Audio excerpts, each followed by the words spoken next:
If you follow legal drama, you've probably seen the clip. It's all over social media. A judge stops a trial. Marshals move in. Lawyers look stunned. Today, we're not just replaying the drama. We're unpacking the case file.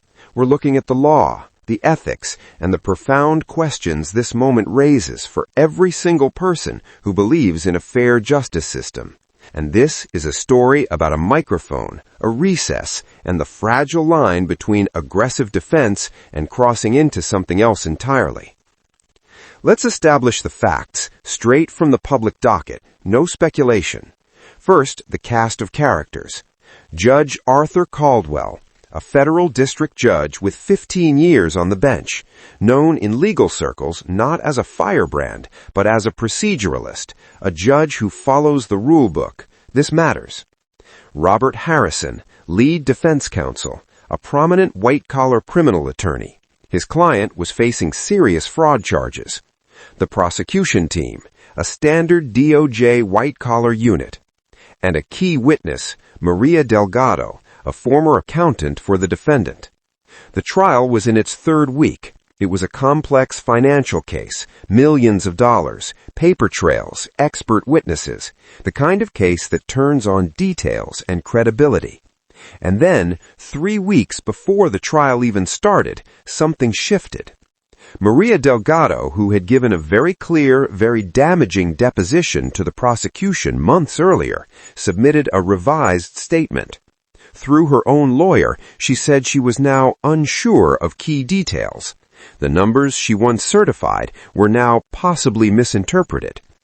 The prosecution filed a motion. They told Judge Caldwell point blank, "This smells. This feels like witness intimidation or undue influence."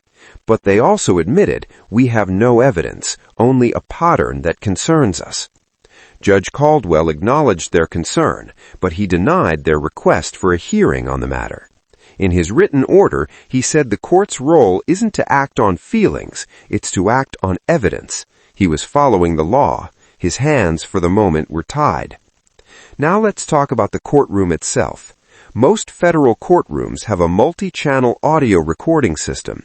It's for the official record, for appeals, for accessibility.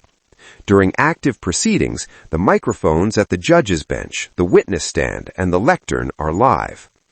During a recess, the system is typically placed in a standby mode. It's not recording. On Tuesday, October 12th at 10:47 a.m., Judge Caldwell called a 15-minute recess. The jury left.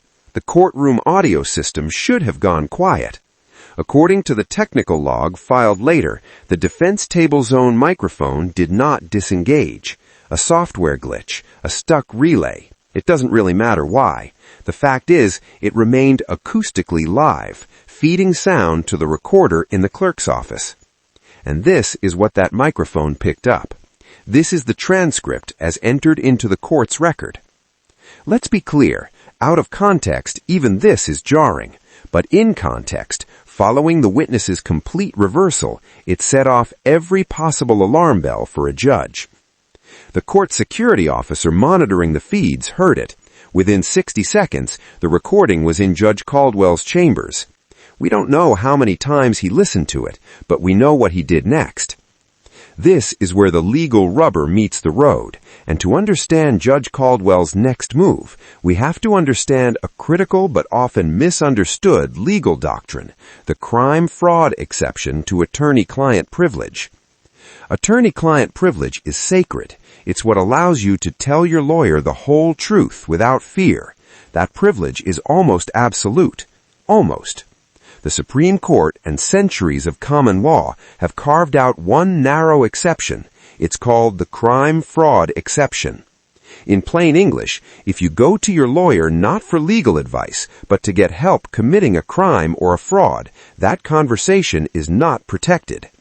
The landmark case is United States versus Zolan.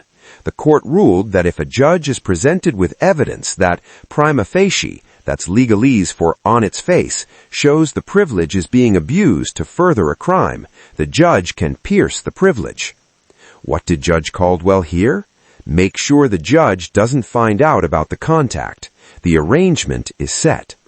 He later wrote in his order that this was a prima facie showing of potential witness tampering, a crime, and obstruction of justice, a crime. So, when he walked back into that courtroom, he wasn't acting on a whim. He was executing a specific legal authority. He ordered the seizure of the defense team's electronic devices, the laptop, the phones, not as a punitive measure, but to preserve evidence of the potential crimes he just heard discussed. This is the core of the debate. Side A, Judge Caldwell was courageous. He saw corruption in real time and acted decisively to stop it, using established legal doctrine. Side B, Judge Caldwell overreacted. He bypassed critical procedural safeguards, potentially violating the defendant's Sixth Amendment right to counsel. Both sides are arguing from principle, and honestly, both have valid points. So, where does the case stand now? The trial, suspended indefinitely. The defense team, removed from the case, under investigation by the state bar. The devices, in the custody of the FBI, a separate taint team of prosecutors who have nothing to do with the original case will now review them. They'll look for evidence of crime fraud, and only that evidence will be passed on. The defendant will get new lawyers. Their monumental task argue that the original team's actions were so toxic they poisoned the entire case, or try to pick up the pieces. But let's zoom out. Why does this matter to you, even if you never set foot in a courtroom? Trust. The justice system runs on trust. Trust that lawyers play by ethical rules. When that trust is broken, the whole system shakes. This case is a tremor. Technology. We live in a world of always-on microphones. What is the reasonable expectation of privacy in a public courtroom during a recess? This case will force courts to define that explicitly. Balance. This is the eternal tension. How do we empower judges to root out corruption without giving them so much power that they become a threat to a vigorous defense? It's the balance between a clean process and a fair fight. Judge Caldwell made a call, a gutsy, controversial, legally reasoned call. History will judge whether he was right. But his decision forces all of us to ask a harder question. In the pursuit of a just outcome, how far should we allow the guardians of the process to go? Was this a judicial overreach, or was it the system finally working as it should to catch those who would undermine it from within? The gavel has fallen for now, but the argument is just beginning. If you found this deep dive into legal procedure and ethics valuable, please consider subscribing.